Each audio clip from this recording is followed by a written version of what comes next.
Hello.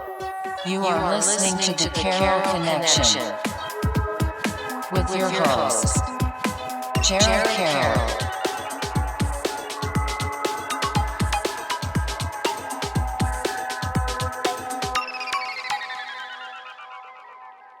Hey everybody, welcome to the Carroll Connection. I'm your host, Jared Carroll, here to bring you guys another great episode. I did want to take a chance to shout out my last episode, episode 227 with Lincoln Pollock.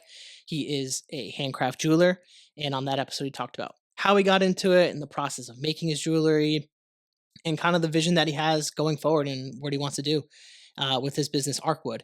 And you can check that out at thecarrollconnection.simplecast.com. Also available Apple Podcasts, Spotify, and all the major listening platforms. If you'd like to watch your podcast, go on YouTube, search The Carroll Connection or at Jared M. Carroll, and it should pop up. And if you want to be a guest or return as a guest, hit me up on at Jared M. Carroll or at The Carroll Connection. We'll set that up.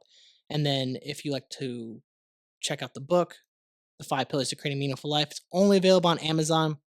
If you buy the book and you really enjoy it, submit the review on Amazon. It goes a long way in the algorithm. So that brings me to today's episode 228, bringing back a guest from episode 191, Levi Leland. Cool. Thanks, Jared, for having me again. Yeah, super excited and really excited actually to dive into your book and kind of all the success that you've had around that. And we'll kind of just start there and kind of catch everybody else up on what you've been up to since that episode, which aired August of 2024. Yeah. So a lot. So a little over a year from today. And yeah, it's been kind of wild. The book kind of popped out of nowhere. So let's see, we filmed that episode in August. So the following month was when the book opportunity arose. And in the last episode I talked about like my walking tours and some of the other things that I was involved in with Poe, of course, and I talked about my backstory as far as my connection to Edgar Allan Poe and my endeavors surrounding him. And so that's how the book came about. So through my website that I host to promote the tours and some of the other information about Poe in Providence and um, Sarah Helen Whitman in Providence. This publisher, Adams Media, which is an imprint of Simon and Schuster, which Simon and Schuster is one of the top 5 publishers of the English language. It's like one of the 5 pillars of publishing. And I got this email on my site that was pretty much like, "Hey, we're doing this series called Pocket Portraits. Digestible, very accessible biographies of literary figures, and we came across your site on Poe, and our first book is going to be on Poe, and we were wondering if you'd be interested in writing it." And this was totally random, like unsolicited. I wasn't seeking out this opportunity, or um, I had to even double check and like make sure the email like wasn't spam. I was like, "Is this some kind of spam thing? Like this just doesn't happen, right?" Um, sure enough, it was all legit. So I emailed them back. I'm like, "Yeah, I would obviously love to. Like, this is so cool." I didn't really know what it would entail, like what I would have to do.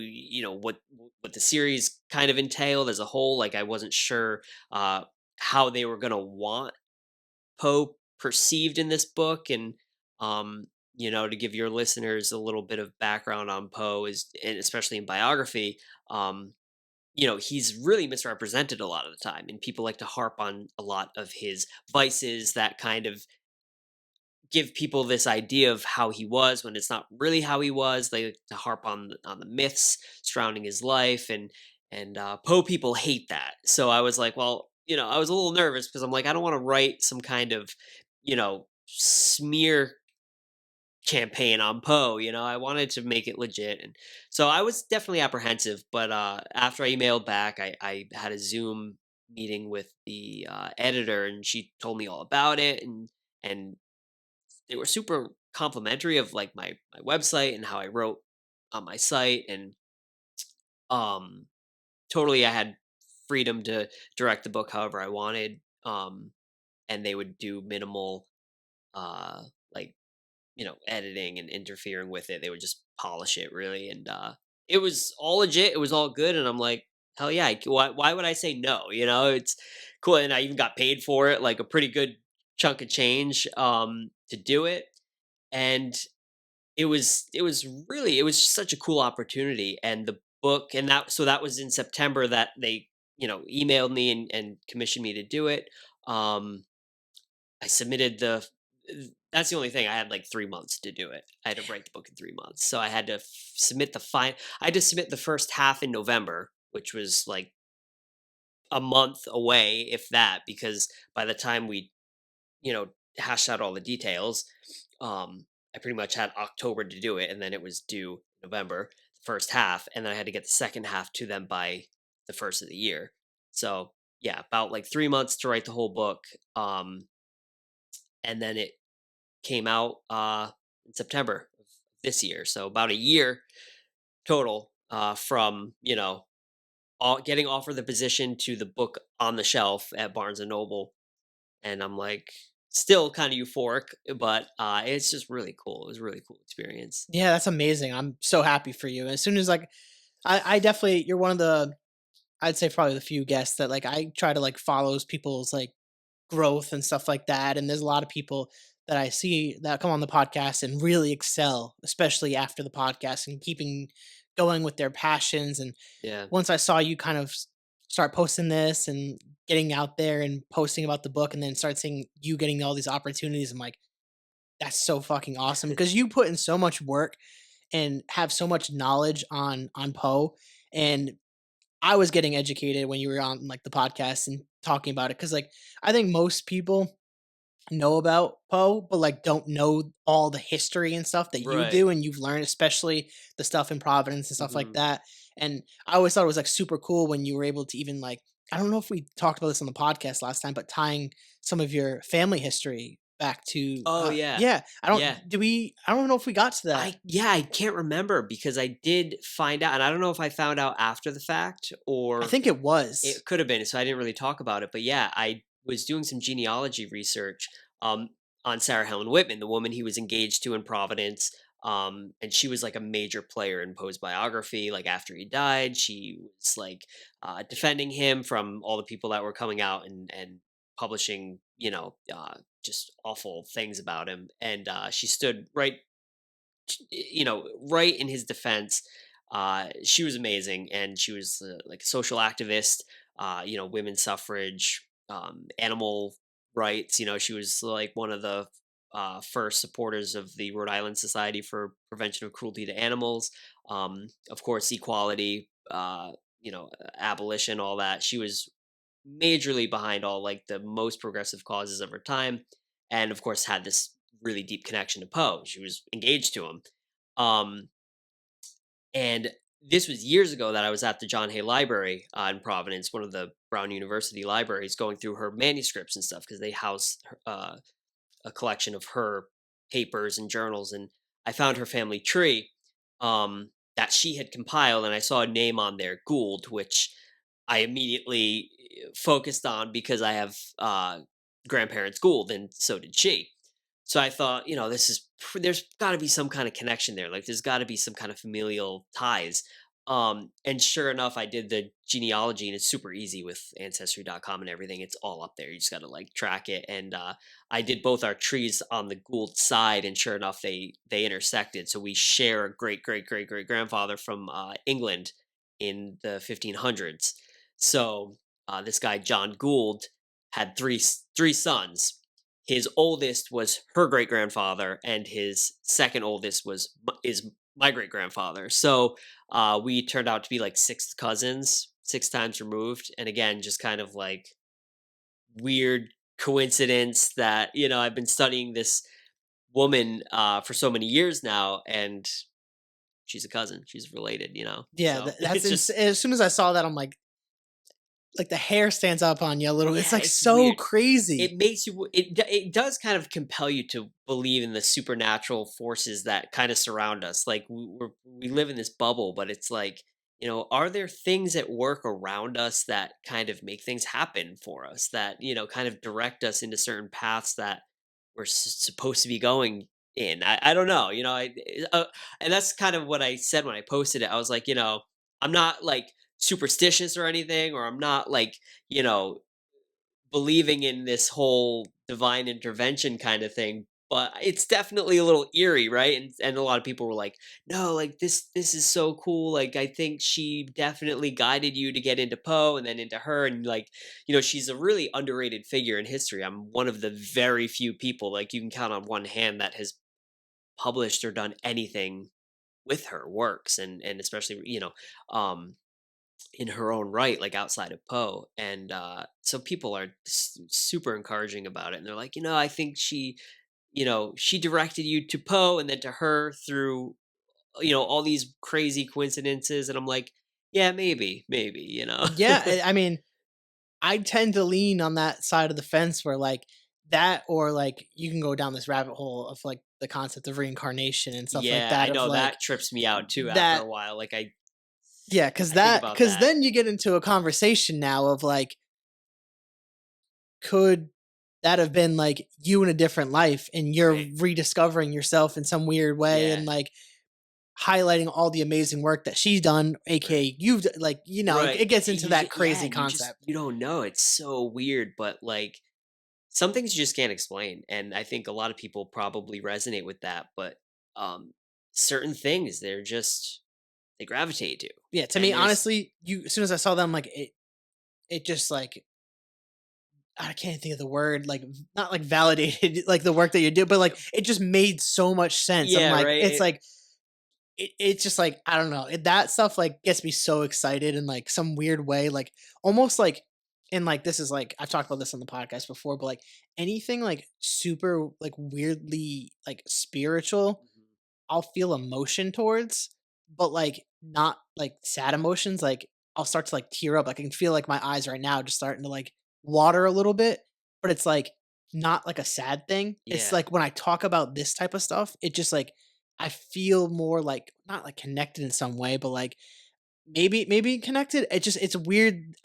Since I was a kid, I've Mm, always felt anytime I talked about something that like back then I used to kind of like believe in the concept of heaven. And I was a little yeah. more religious growing up, but, like, talking about that stuff or, like, my grandparents that might have passed away or anything, like, in that space or having, like, a weird story of someone, like, saying, "Oh, this connection," or something like that, or, like, talk about reincarnation or, like, when you ever see those stories about, like, little kids that can recall past lives and stuff like that, Yeah. like, that Yeah. type of stuff will make me weirdly emotional, and Yeah. I don't know what that feeling is or how to even describe it or if I can even Google what that feeling could Right, like, be, what could this mean? but, What like, as you're talking about that, like, that's the feeling that I get of, like, mm, it's weirdly right in some way, like, it just makes sense, it's supposed to be that way, and, yeah, like, the success is all, like, supposed to happen in that way, it's right. like it's spiritual, it's like it's Yeah. otherworldly, and, like, Yeah. I even mentioned, like, when I was, like, writing my book Mhm. that it felt like the concept came from somewhere else. Like, I Right. don't know where. The idea was just presented to me. I was just the how do you say, like, The vessel vessel. to do Yeah. it, right? And just like Yeah. allowing it to flow through me. Like, Mhm.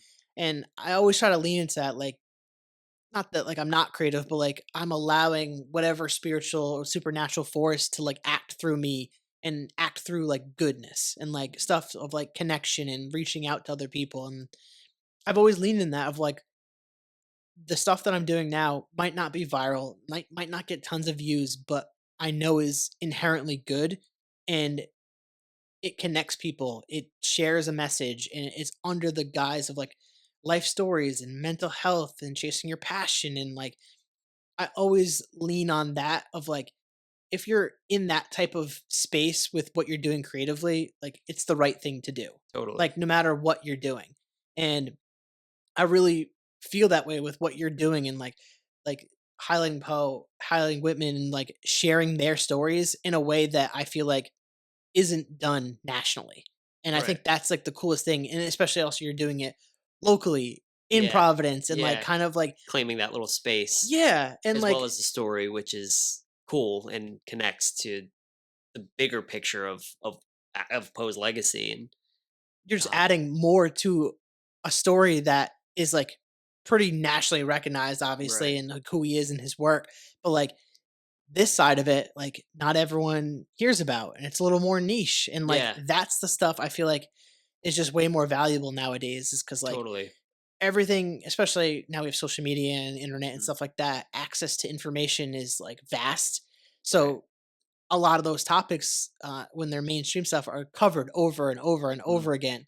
But when you come in with your work, it's so niche and specific that it's new, it's fresh, and then we're obviously getting your spin on it and how you inherently take it and can write about it. And I think mhm. that's unique and authentic. And like you don't always get that with like scholarly works and stuff like that when you're covering people of history. Right. And like that's like the cool thing, and like seeing your success has been amazing to see. Like, just like I remember seeing the interview that you did. I forget, it was I think it was the news station in Baltimore. Oh, yeah. That I Yeah, I watched the got whole thing of yeah, that, and like I was like, "Oh man, he's doing it." Like that's yeah, that crazy. that was a cool thing because, yeah, I was covered, like, locally, but then that was, like, my international coverage that I got, and then Baltimore, it was on the anniversary of Poe's death.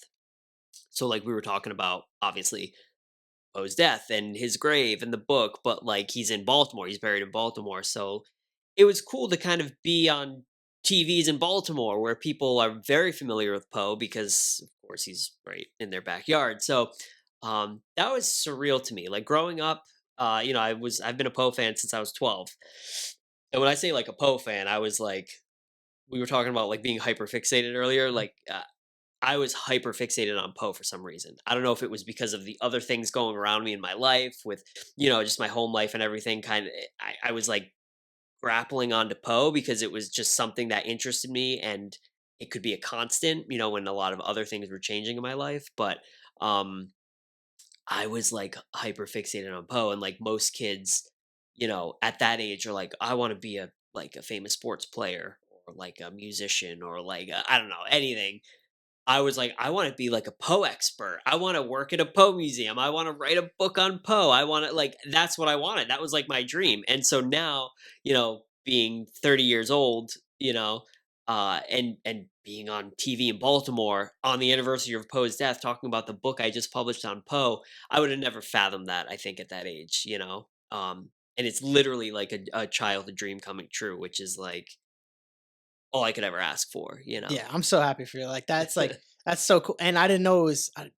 Maybe if I you posted about it on that video, I didn't realize it was on his like the Oh anniversary of his yeah. passing. Like Yeah, so it kinda that's worked out. October yeah. 7th, it was like it gave us a good window to talk about, Yeah, it's like very perfect for that because yeah, it's gonna get posted on social media and stuff like that of like his death, especially in yep, that area. Like yep, obviously the Baltimore Ravens too. Like yeah, it's like that's like the area. So like yep, having all that influence and that exposure on that day yep, probably did wonders for promotion of the book. for But sure. I want to spin back a little bit to like the process of writing the book, and you were talking about how they only gave you 3 months to really write the Yeah, book, and like yeah, that to me is insane to have to squish all the stuff that you have in your brain about Poe mhm, and put it in a way that's digestible, scholarly, and it's going to get approved by editors on top of that. right, And you were mentioning it was due in October, your busiest time with your own yeah, business. How did you have to like manage that? Like that sounds intense. yeah, that's a great question because looking back now, I'm like, "How did I do that?" Because it was super insane, and not to put, like, a big downer on it, but also my dog was dying Mm, at that same time, like, um, I had to put her down, like, the day before the first half of the manuscript was due. And it was like, yeah, and then I was doing the walking tours during that time, um, working, and managing life just in general. It was insane. It really was just a whirlwind. And yeah, and I didn't have a lot of time to do the book. But luckily, um, it it was really just managing my time. Like getting the words out was honestly, and not trying to sound pretentious, but it was pretty easy just because I had 15 plus years of reading Poe biographies and studying Poe and going to his houses that still stand today that are museums and uh his grave obviously, and the graves and museums of people that were associated with him, and learning about people in his circle, and rubbing elbows with Poe scholars and writers and um, just creative people that have a lot of information on Poe and kind of express it in various ways. I've been so surrounded and so exposed to all things Poe that the book was kind of written in my head already. Like I kind of knew if I were to ever write a book on Poe biography, how I would do it. Um, and the way they presented it to me, which was pretty cool, because this book is part of a series. The books are all similar, like they're formatted the same way, just on different literary figures written by different authors, obviously. The series is called Pocket Portraits, so they're like slightly larger than pocket-sized books, but about 200 and change pages, um, 100 entries, and each entry has um, a literary connection or like an additional fact on the entry. And then I think it was 25 um, pieces of literature from the figure. So um, either from their letters or from their works. And so that was the format. So that was pretty cool because I was able to just like, okay, write down 100 entries of what I wanted to talk about. And I just went chronologically. So I went with, his birth to his death. And then I think I had like maybe 10 or so entries after his death, which related to some of the things that happened right after his death, some of the people that he knew, or some of his relatives, how they stood up, how they handled his legacy right after his death, all the way to present day and how he's represented in like pop culture. He's kind of become somewhat of a pop culture icon. He's been on like South Park, the Baltimore Ravens football team named after his poem. Um so that was honestly like and they were and all the editors and the publisher was super supportive of me, and like they're like, anything you need, any questions, if you're stuck on something, if you're concerned about something, if you haven't, just we're here to help you. And they were super helpful, and honestly, I mean, I didn't have to use them too much. It was more like logistical questions, but like just the format of the book was actually really cool, and it was a really nice way for me to get all the information I had in my brain about Poe into book form.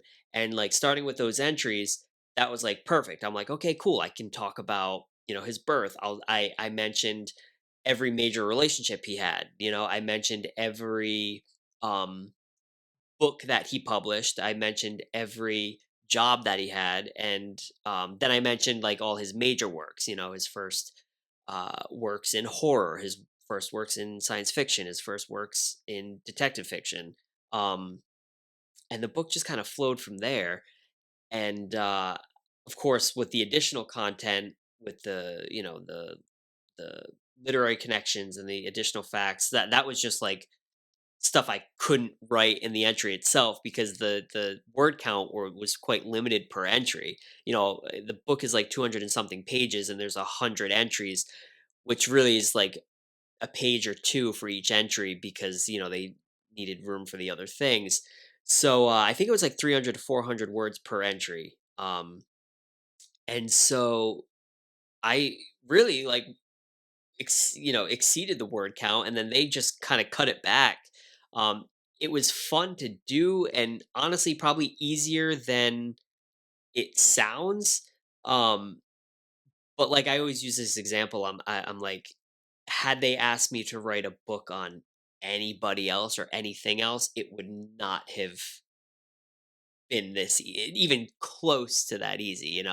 um so I was just fortunate to have all this experience and knowledge in this certain topic. I couldn't do it with any other literary figure, any other topic. I would need like years probably to do what I did with the Poe book. But that was kind of their thing. They're like, and I guess that's how they really did a good job on finding authors for these books, is that they found um true experts, people that have dedicated a large portion of their lives to these literary figures, so that they could kind of pump out this, little pocket edition, this biography on their lives. I think the third book in the series is J.R.R. Tolkien, the Lord of the Rings and Hobbit guy, and they found this like social media guy that he's like Lord of the Rings facts guy and has a big following, like obviously super knowledgeable, has been dedicated to Tolkien and all that. They found him and he did it, and I'm sure his book was pretty easy because he's like well versed on the topic and has dedicated a large part of his life to it. So um yeah, it's cool. I never imagined myself being in this position like this early in my life, like at 30. 29 even is when I got the opportunity. So I was like, wow, I haven't even hit 30 yet, and I've already kind of hit one of those major life goals. Um, but it's a good testament to how, if you stay dedicated to something and you stay true to your passions, it does open doors. It does open doors for you, and opportunities will come your way whether you're looking for them or not, you know? Yeah, and we were talking about this off podcast about like being prepared for when the opportunity comes. Yeah. Like you you do the hard stuff when no one's watching, so Yep. when everyone starts watching, you're ready to perform. Oh yeah. And like I've always kind of leaned on that no matter what. Like, and it helps when you're obviously passionate about something. Like if I did this podcast and I wanted to go viral, like eventually I'm gonna go get tired of doing it if I'm not Right. going viral. And like Right. that happens with a lot of content creators. Like they're getting on social media or doing whatever, creating YouTube channels or podcasts to go viral, and they want to get famous and get the clout and all that stuff. But when it doesn't come, that energy and motivation to do that disappears. Like Right. I can even imagine. I don't know if you feel this way, but I definitely felt this way about the podcast. Like that initial fire when you started something is gonna go away. Like the fire to keep doing it is because you actually enjoy doing it, and there's a why to why you keep doing the thing you do. If you don't have that why, that initial fire to do something, it burns out. It's natural. We're humans. Right. We're not going to always feel motivated to do something. Hmm. But having a reason behind why you're doing something is always going to last longer than that initial I want to change, I want to do something big. Like yeah, we like that cuz that can really create momentum, but the thing that keeps you going day in and day out is like I really I love this shit. I love Yeah. doing this. Or like I think back, I always reference my second episode with my grandfather, and he since passed away from brain cancer, but I have that episode for the rest of my Yeah. life, and I always can share that with people, and that's like the most beneficial thing to me is because I have a hour conversation with my grandfather talking about his life and like the ins and outs of what he believed, and like trying to encourage people to take a chance. I got the tattoo on me with his signature and stuff like that of just take a chance, like because that was his message to like wrap up the podcast was essentially like if you're doing something you don't want to do or you want to make a change, take the chance. Like you don't want to live with the regret of not trying. Right. And that's like the reminder of why, of like you're getting all these amazing conversations with amazing people like yourself that come on a podcast and are willing to be vulnerable with me and talk about why they do what they do. And like knock on wood, like like God forbid anything ever happens to anyone that's been on the podcast, but like I can present that to their family, their Yeah. friends, of like them speaking about their life or their family or whatever it is that's going on in their life story, and they can still be carried on. Like their legacy Right. doesn't have to just stop. Like Right. and I firmly believe that with my grandfather. Like I carry his legacy onwards. Like it didn't have to die when he did. And Right. it keeps going forward. And like even the way like you read about Poe, like or Whitman, like you're carrying their legacies forward. It doesn't have to die when that person dies. Yeah. Like, and that's like the cool thing about people like us who either you're writing or documenting or podcasting or whatever, like you have that opportunity to carry stuff forward with people and like do it one for like a passion and two because like you're genuinely enjoyed like connecting with people and sharing information about what you're writing about or who I'm talking to on a podcast. Like that's the cool thing. And for me, that's what I've kind of always leaned on. Like recently, it was been 5 years since my grandfather passed, and I didn't have cameras back then on the podcast, and that's one of like my biggest regrets.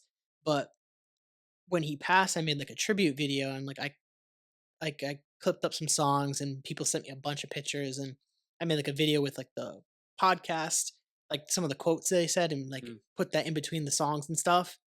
But I was like, I have all these pictures. Like, he deserved his episode on YouTube just like anybody else. So I took all his pictures and then just put the audio behind it. So it was like a slideshow of all the Yeah. pictures that I had, um, but with his audio. So like Yeah. it got to like get reposted and reshared, and like it's like it gets put out there and it gets to Right. stay out there, and like that stuff. I'm like that's the shit that means like a lot to me. Is like I don't care if that doesn't go viral and no one wants to watch my slideshow of my grandfather's podcast, but like that means something to me. It means something Totally. to my family. Like Yeah. they all loved hearing his voice again, because like you forget about that stuff when people Oh, pass, yeah. like what they sounded like and stuff like that. Obviously, we have social media and the internet and some like home videos still. Like we're still like around that age where we Right. got I know, right? VHS stuff. I just had all mine converted. So like That's so my funny, yeah. parents sent me like Probably a the last generation that has, like, childhood stuff on yeah. VHS tapes, like, all the kids from this point forward, it's all on phones and on social media, but Yeah, and I got all mine, and, like, we didn't have a ton, but my dad was, like, the camcorder guy, like, yeah. every major holiday, we're always recording some, like, childhood stuff, but, like, that shit was making me tear up. I'm like, Yeah. I wanna clip some of it up and, like, do some stuff with it, maybe Yeah, post some TikToks and future content with it, like for sure. and because like, the scary thing about that type of, those videos is, like, they can, like, corrode, and, like, the actual, like, Yeah, tapes yeah, will like, can physically, they yeah. could So it's, like, disappear. message for anyone, like, if you, like, you have those VHS tapes, like, convert those to digital, like, format, because, Yeah, like, the it'll film can disappear. literally disappear. Yeah, and, like, there was some of ours, like, some of the stuff was starting to, like, get ready to go, like, so, like, that's a legitimate thing, like, think you're gonna have it forever, but, like, if you don't convert it to, like, more modern technology, you run the risk of losing that type of stuff, so Right.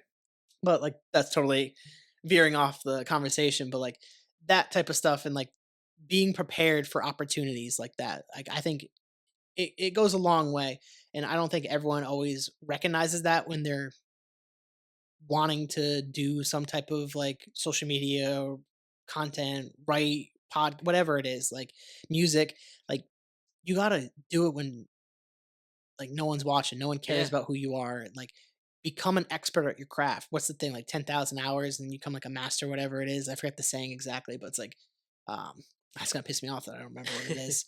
It's like you gotta like do like 10,000 hours or something to become like a, I think it's like a master or something, or an expert in the quote unquote mm, field, which is like super hard to do, right, obviously, but yeah, it like, takes a lot of time. yeah, but I don't think I get to where I am in my like content journey if I don't do all the things that I've done. Like to write the book, it doesn't happen without like the 4 or 5 years of podcasting that came Right. before that. Like all that All experience and that learning conversation and yeah, led me to write a book. It made me better at speaking, and like I had people who were recommending me books, and I was reading more and like getting back into stuff that I enjoyed.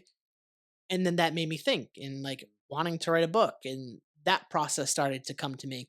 And I just remembered there was this part as you were talking, I was like, I'm gonna lose this because like we got into this part of the conversation, but you brought up the way the structure that they presented you and how to write, and like how beneficial that was to you. One of the hardest things that I had to do while writing was figure out how I wanted to structure the book, yeah, because I didn't have any guides or anything yeah, like no that. It's just template to go off of, yeah, no editor or someone's to say, "Here, this is what we're looking for, this is" you just had to come up with it yourself, you had to figure it out. yeah, and like to even create a topic, like you're an expert on Poe, like you Right, have a it's lot of there, years, it's like it's yeah, so like having that presented to you, you're like, yeah, no brainer. Like this is like someone doing like a soft pitch, like softball. You're just cranking yeah, home runs out right there. you're Like right.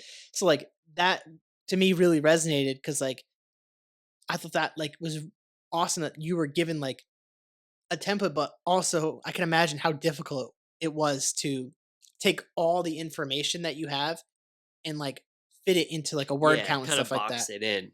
Yeah, Right. because like that was something that I feel like I had a little more freedom with, but at the same time, like it's so hard to like get into like the process of like writing and like creating like a schedule almost. So I wanted to ask because like I had like a specific schedule that I did for my writing. Did you have to create any type of like schedule for yourself to meet the deadline?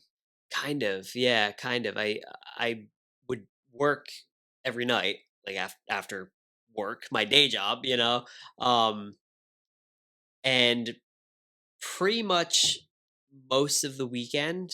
Um, but especially like in the morning on the weekends. I don't know what it was about like the morning, like Saturday, Sunday morning, but it was like probably the best time. Um, and I kind of just mapped it out where I was like, okay, I have, you know, 3-ish months, 100 entries. I'm like, I have to at least do like 100. I'm sorry, one entry a day, essentially. If not a little bit more than that, but like, um, it was really just like keeping motivated to, uh, just set that time aside and make sure that I'm giving myself that time to do it and not getting sidetracked or saying like I'll do it tomorrow. Like I want to go to bed or I want to watch a movie or something. It was like no, I just had to be really really rigid and just be like nope, go upstairs, like go in my little office and just sit down and write. And so that's what I did, and um, it worked out. But like I said, only because of the topic and how you know and talking about like common expressions, but they say like for example, you bring your car to a mechanic or something, and they charge you astronomical amounts of money to do like a simple job, but the job is only simple for them because they have all this experience. And that's why it costs so much. You're paying for their experience. You're not paying for the task that they're doing at hand. And I guess that's kind of relates to the book is like the value in what I did came from my years and years and years of experience and passion in Poe, and the words, the book itself came from a really informed, passionate, kind of diverse place too. Because I've having been so experienced in Poe studies, I've read and talked to and visited sites, super diverse, and I've seen every side, I've heard every side of Poe. I can sort out the facts, the fiction, the myth, the incorrect information, the that's where the value came from, I think, and what made it so easy, I guess, to kind of get it out. But I guess again, like yeah, boxing it in, like sometimes a template is nice and then sometimes it boxes you in, and it depends on how you are as a creative. But at least for me in this instance, it was helpful.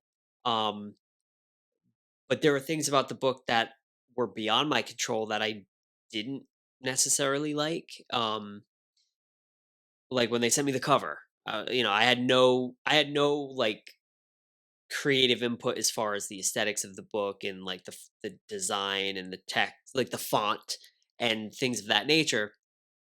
Um, that was all them. That was their design team. And I'm like artistically inclined too, like visual arts, and I like would have loved to like do the cover.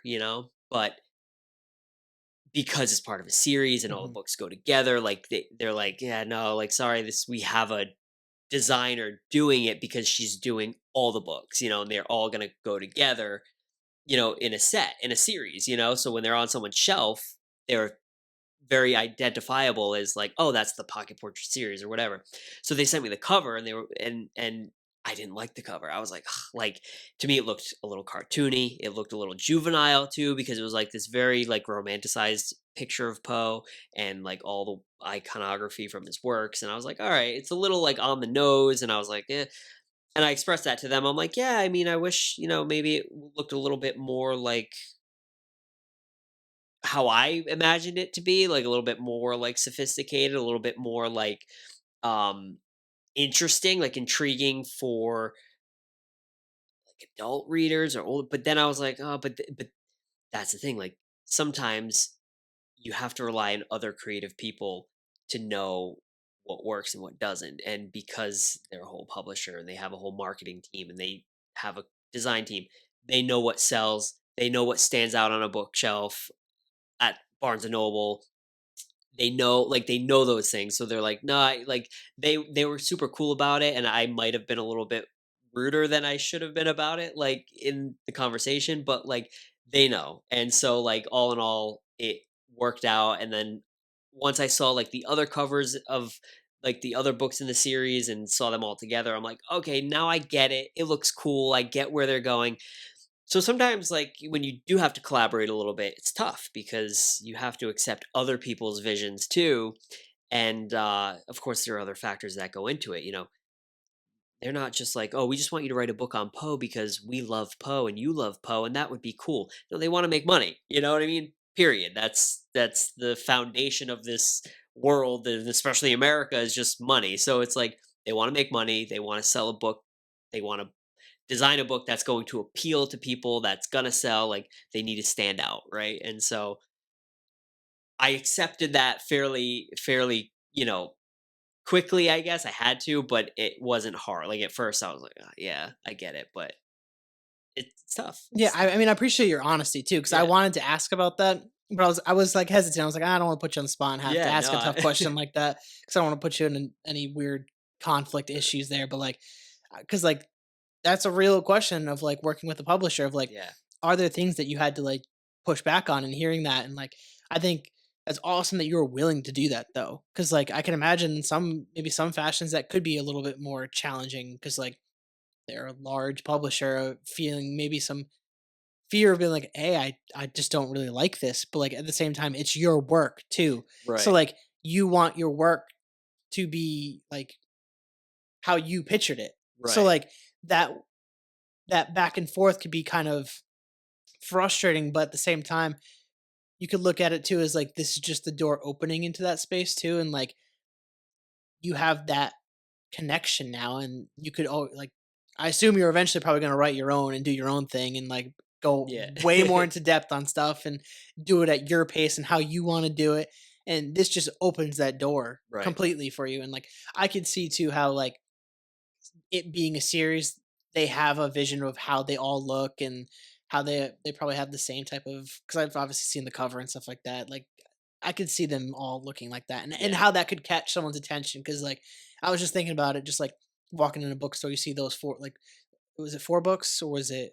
I don't know. yeah, Yeah, okay, 4 books, and you see them all like that, like kind of like somewhat aesthetically pleasing to right. see It's them kind of like interesting. that. It's like, oh, What what's is that? this? Yeah. Yeah, So like I could see how that would catch people's attention. There's right. probably some fucking like algorithm or something that like Yeah, they understand like people's attention and what they're attracted to when they right, see something like that on the shelf. Like, because like you're right. At the end of the day, like they want to sell books. They want to make right. money. Like they're investing in you, and they want a product that's gonna sell in the way that they want to sell it. And it's a machine. Like Yeah, that's just part of the business. But like at yeah. the same time, being a published author is so dope. Like to Yeah, have that it's like a experience and cool, like like, clout thing, like, yeah, for sure, even though, like, people ask me, like, "Oh, that's like, how'd that come about?" Like, "That's so cool, how'd you manage that?" I'm like, "I didn't, it just, like, literally fell in my lap." It's like, hitting the lottery, but it's cool, it's like, yeah, and it's exciting, it's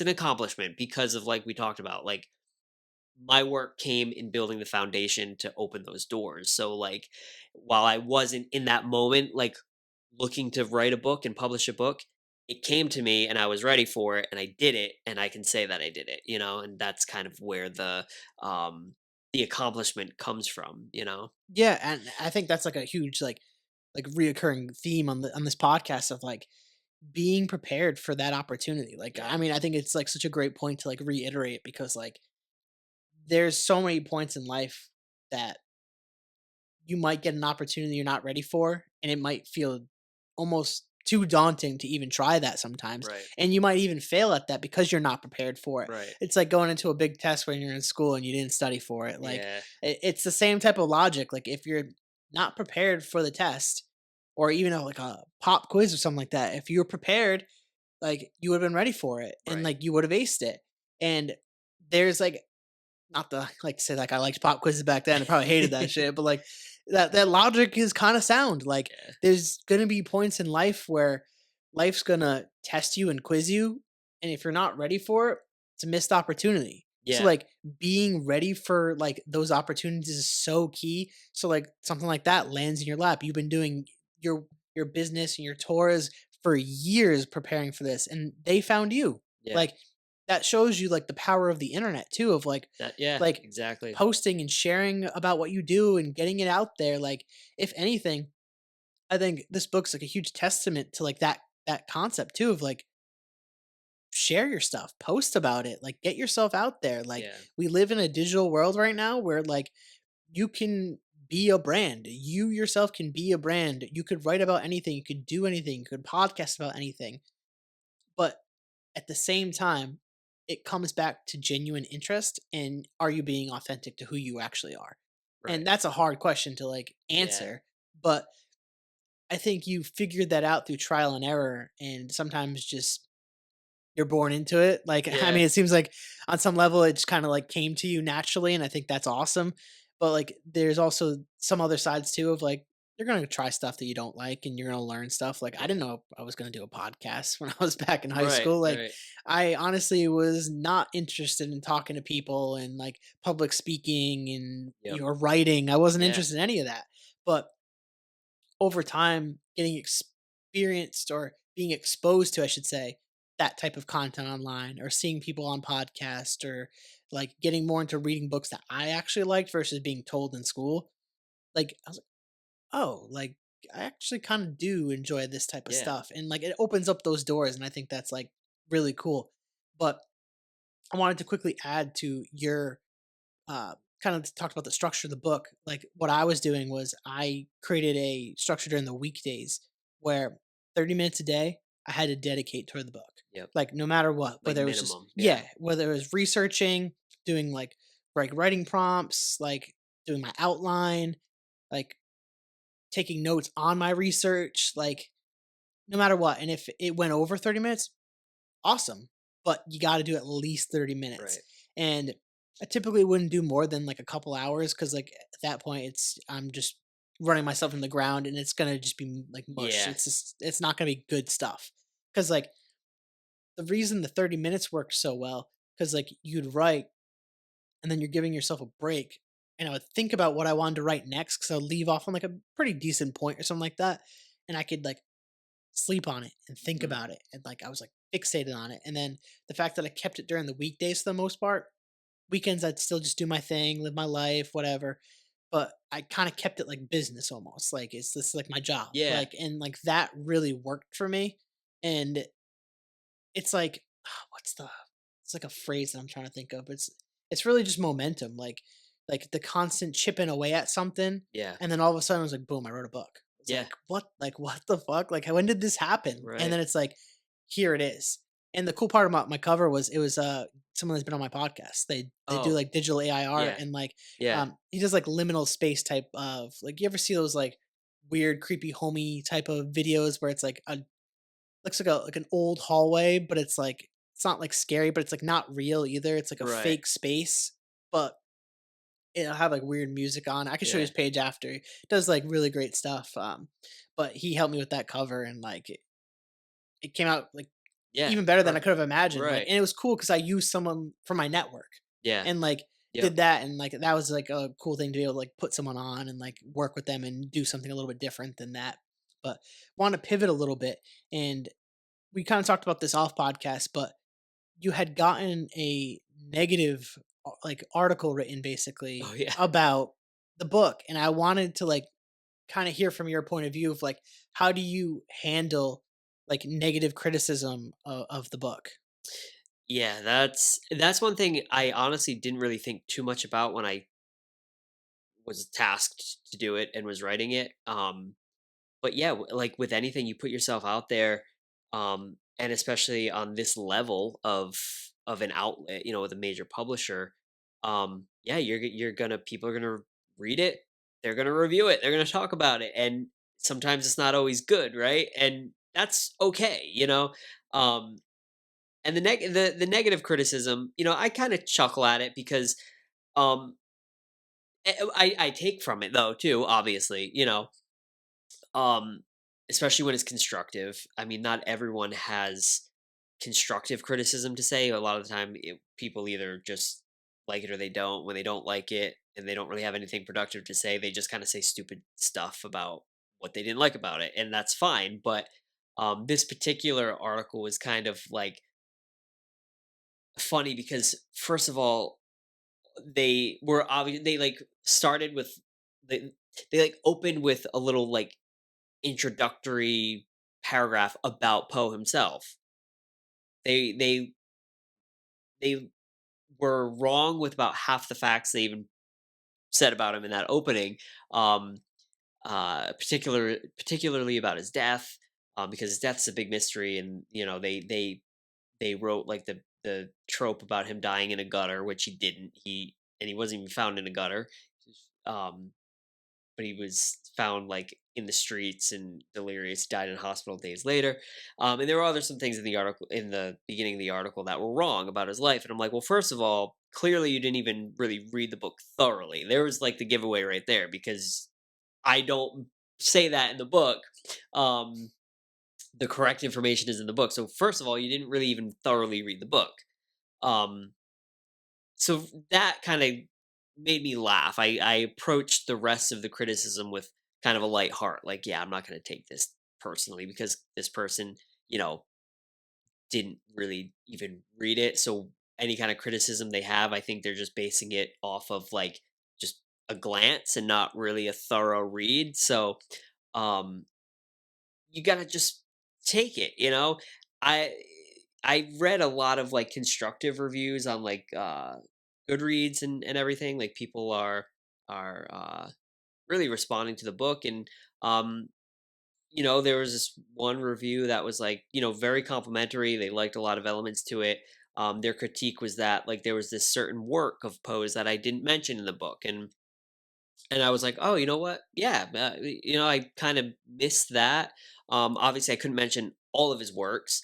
I mentioned all the important ones, um, but I was like, "Yeah, I maybe I could have mentioned that somewhere. I didn't really think of that in the moment. I was focused on getting out like the major things that I forgot some of those other niche works that people don't know about. Although I did include a lot of like niche works of Poe's that people probably would have never heard of outside of this biography. But um, sometimes it's like refreshing and it's helpful to hear different negative reviews, because yeah, you do kind of see where you missed a little bit. And then I was able to like revisit that work that he mentioned, and then I was like, oh yeah, and then I enlightened myself on it, and now I can now I can talk about it if it comes up in conversation, or I can make a point to like mention it in anything else that I might write about Poe in the future.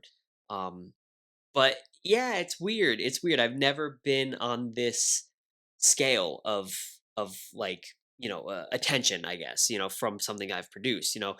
The tours, I guess, would be second to the book, because I've guided like hundreds of people now over the years, and people from all over, authors and other tour guides and people and historians and people that work at museums, like really high status people in the field.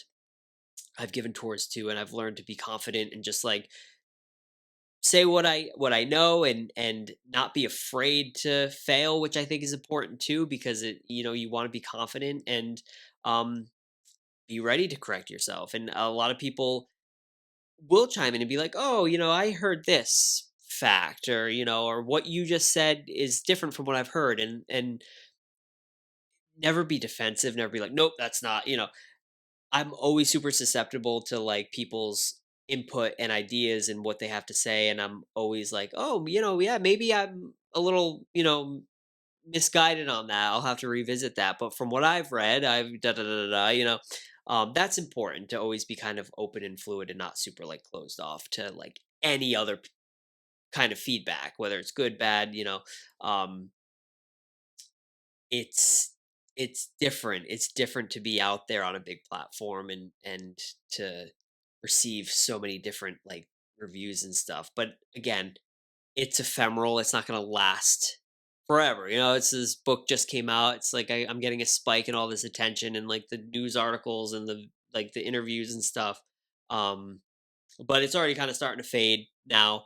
Um, and it's just been a fun wave to ride while it's happening. uh but yeah, that's you just got to be ready for the negative, and you probably have come across that too. You've probably come across people that have been like, what is your angle, like what are you trying to do, like what is your views on things, Oh yeah, um yeah. We were sharing. I was yeah. sharing a little insight on that from Yep. off podcasts of different experiences that I've had of people pressing me on this, or even just like I used to do like TikTok content. I was doing like sad boy stuff back then, and like I was like getting negative comments and like people making like spam accounts and talking shit about me and like don't even know me. I wasn't Right. even posting stuff about myself. Like it was just making relationship content at the time, and like seeing negative comments or backlash or people like just talking shit in your comments like when you see it on like that scale, like because like I used to get like a ton of views on like the TikToks. It, like easily could get like 10 to 50K views, like easily, like I like on videos back. It was like 2020, 2021, a little into 2022, but that is so overwhelming. It's like almost like overstimulating to like have that much feedback on what you're doing, where it just doesn't even feel like real on some level. And like I can imagine on your scale too, like especially something that you're really passionate about, to receive that can be difficult. Like because like I've experienced that on certain level with certain stuff, and I want to say for the most part, and you probably feel the same way about your work. Like it's mostly positive. Like it's Yeah, it's always mostly positive. positive usually outweighs the negative Yeah, most of the and, time. Yeah. like, you look for certain criticism that can be valid in certain instances, like, I had a close friend that, like, was part of, like, my little podcasting group, and, like, our classic little, like, constructive jabs at each other would always be, like he'd be like, "My podcast," he'd say, "Mine is boring," but I'd say his has, like, no point. And, like that Yeah. but we'd always collab and do stuff because we enjoyed each other's, like, podcasts. He just didn't like my, format and how I do my conversations, and I'm like, "That's it's my structure. That's why Right. I keep And doing it for as long as I can, because I have a good structure with how I do it."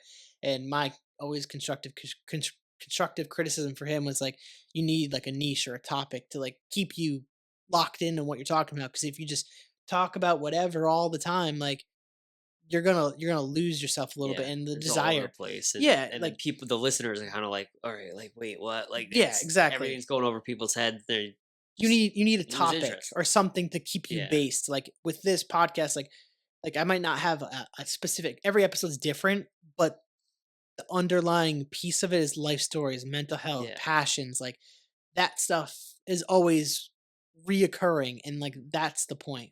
It's that what keeps me going, and like if you got like that piece of whatever you do, you're gonna keep going with whatever you do. And like that's like a good takeaway for people is to like goes back to the why. Like why are you doing something? Like figure out what that is, and then you build on it. And Yeah. then you become ready for opportunities. Like someone might present you with writing a book just like yourself. Right. But Levi, we're getting towards the back end of the podcast. I want to start bringing us home with this. Um, I do have like your last words for you, but this question kind of just like popped in my head early and I forgot about it, but it came back. But I wanted to ask like advice for people who want to get into writing. Like what would you kind Hmm. of tell them? That's a great question. I think put yourself out there and write no matter what scale it's on. I mean, if you're just writing things in a journal, keeping that to yourself, perfect. If you're, writing things for social media, cool. That's, fine. Submit things. There's so many different outlets now that you can publish to, like anthologies and things. If you write fiction, if you write nonfiction, poetry, um, there are a lot of outlets out there, and whether they're in like physical print form or whether they're digital, um, go for it. Don't be afraid to fail, and you're not going to know until you try. To put your stuff out there and how it's going to be received, but just keep at it. And I think I'm a good example of keeping at something that isn't directly related to a certain goal, but like the goal came, that achievement came, and um, like in my case with the tours, I built the website for the tours, but the website in itself was like an informational outlet on Poe and Providence and all these things. And I dedicated myself to writing these content for the website. And just in doing that, these editors could see the writing and appreciate it and find the value in it, and it was enough for them to think I was capable of writing a book. So sometimes you just don't know like where the opportunity is going to come from, but like put yourself out there, do it, and keep at it. And yeah, I mean it's kind of cliche to say, but it's the best thing you can do. Just keep at it. Don't be afraid to fail, and opportunities will come. They're always out there. Yeah, belief in yourself and belief in the success, Yeah. whatever that is. And I always like try to lean on like don't make it like based on like monetary. Like that's like Yeah. typically very Exactly. fleeting and can be difficult. Um, but it's just that you know you're going to be good no matter what. Right. Just know your opportunities will come. And I forget the exact TikTok I saw this from, but like a lot of the time people want to be paid in money, but the things that you get paid are sometimes are in experience, in skills, in connections, in network. Like that's the stuff you actually benefit from your work sometimes. Right. Like I haven't made a dollar off this podcast, but I feel like I'm rich in connections, rich in Yeah. conversations, rich in my like people skills and how to communicate. Like that stuff has developed like insane, like at an insane rate since I started this. Like if you go back to those early podcasts, like I'm very kind of all over the place trying to figure it out, very Yeah. animated, very excited. But like I learned, I grew, and like like this is year 7, like and it's still going. Like this is episode 228. Like Yep. who knows where this goes? Like Yeah. and it's maybe it turns into something else, but it's the stuff that I learned during this that's going to set me up for that future success. And like that's Totally. what you kind of have to like lean on when you do this stuff. But also, I guess this is one more question I want to squeeze in there. Um, kind of like with the wrap up stuff, but do you have any plans or things coming up that you want to tell people what they can maybe expect from you coming forward? Yeah. So keep tabs on the edgarallanpoe.com website because I'll always put things on there. Um, I'm doing at least one more event related to the book at the Poe Museum in Richmond, Virginia, actually. So some of your viewers who are in that neck of the woods come out. And I now have the next book on the horizon, which is a little bit probably a little bit more niche because it's solely Sarah Helen Whitman based, but I'm gonna release a an edited edition of her complete poetry. Um, and so I think that'll be interesting for people because I'm always getting asked on the tours, like because I share snippets from her poetry, on the tours, and people are always interested. And it's her stuff isn't super accessible, especially when you look at Poe and his stuff is everywhere. So I think this book will be um, an interesting uh, way for people to access her poetry and get some biographical context behind it. And her stuff is really cool, which people will find after they read it for sure. She was such an interesting character. So stay tuned for that, uh, as far as, uh, books and creative stuff is concerned. But yeah, I'm always thinking of things to do and thinking of ways to like build this whole, thing that I've built over the years and adding to it creatively and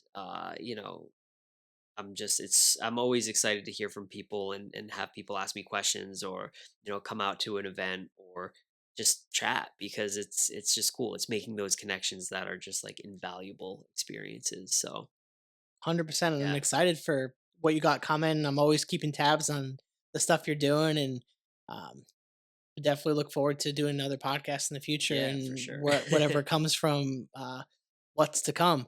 Um, so Levi, like I said, this kind of like last words. If you got anything, if you don't, it's totally up to you. We've covered a lot through this podcast, and after that, I'll let you plug everything, and we'll go from there. Cool. All right, last word. So I think this was I shared a quote last time from like one of my heroes. This quote I'm going to share with you.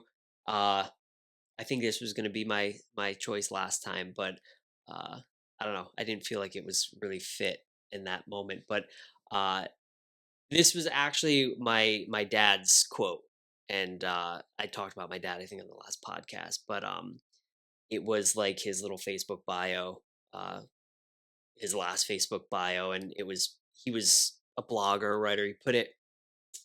I found it, kind of digging back into my dad's life a little bit. I found it everywhere, and so he said, "Life is good, even when it's not. Never give up on it, even if you feel as though it has given up on you."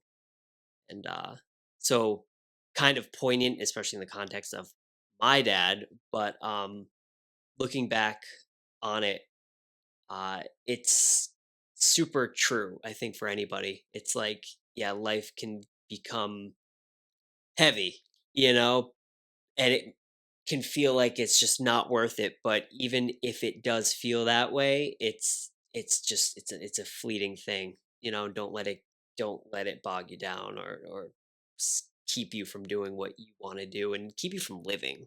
It's pretty much the main thing. 100%. Don't identify yourself as the feelings that you're feeling. Right. Like that's not you. Like Right.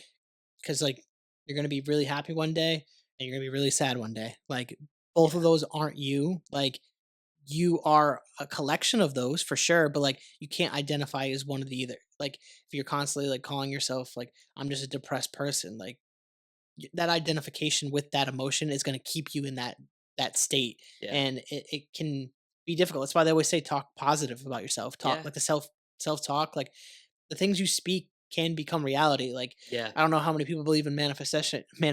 on this who are listening, but like that stuff is real. Like you talk about that stuff, like even in the religious uh concept, like when they talk about prayers, like prayers are realistically like similar to manifestations, or like Yeah. when you're Oh, speaking that stuff, totally. it's just their version of how they're doing it in terms of whatever religion they are. So like Right. like this concept isn't new, but I think it rings true, and it definitely builds off kind of what you said. But Levi, I really appreciate you coming on this podcast and talking to me about your book and just going into detail about the process and what you've learned from it and what to kind of expect from you. So I really do appreciate that. If you want to look into this camera, let everyone know where they could find you and even purchase your book. Yeah. So you can find me on Facebook under my name, Levi Lionel Leland. Same thing on Instagram.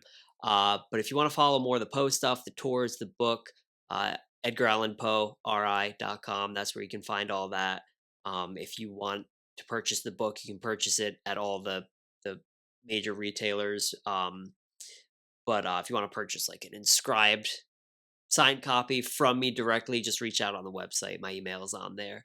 And yeah, I mean, I don't totally know what's ahead, but I've always got something cooking, so just keep tabs on it. And I'm sure you'll find something crazy happening uh, in the near future. Perfect. And All again, Poe related, obviously. Maybe not. Maybe I'll like throw a curveball and it'll be something totally different. I don't know. I like keeping up with the stuff about your dog, and Oh yeah. like that's always good Yeah. for me. Like obviously I got you on socials and stuff like Yeah. that, but that I like seeing stuff like that, or just like when you posted like the connection to Whitman through just like Yeah. that, Oh, oh like yeah, that that's true too. random stuff. I like It's that. sometimes not always Poe. Like I do fun things in life. I'm visiting cool sites, cemeteries, historical things, and yeah, I'm always trying to keep it, kind of different as far as, just not all Poe, but I have a Yeah, lot of yeah. interests too that You're living a life too. Like yeah, yeah, I yeah. got a whole life outside of that, believe it or not, but sometimes it just feels very Poe-esque all the I time, but I can understand that. yeah. But again, appreciate you for coming on the Cool. Yeah, podcast. And for you thanks. guys, if you guys like the podcast, please rate, review, subscribe, share with your friends, share with your family, share with the grandma. Check it out, thecarolconnection.simplecast.com. Also, Apple Podcast, Spotify, and all the major listening platforms. If you like to watch your podcast, go on YouTube, search The Carroll Connection or at Jared M. Carroll, and it'll pop up for you. And if you want to be a guest or return as a guest, hit me up on Instagram at Jared M. Carroll or at The Carroll Connection. We'll set that up. And as well as plugging the 5 Pillars of Creating Meaningful Life, only available on Amazon. And if you buy the book, please submit the review on Amazon. It goes a long way in the algorithm. So, till next time, guys, peace.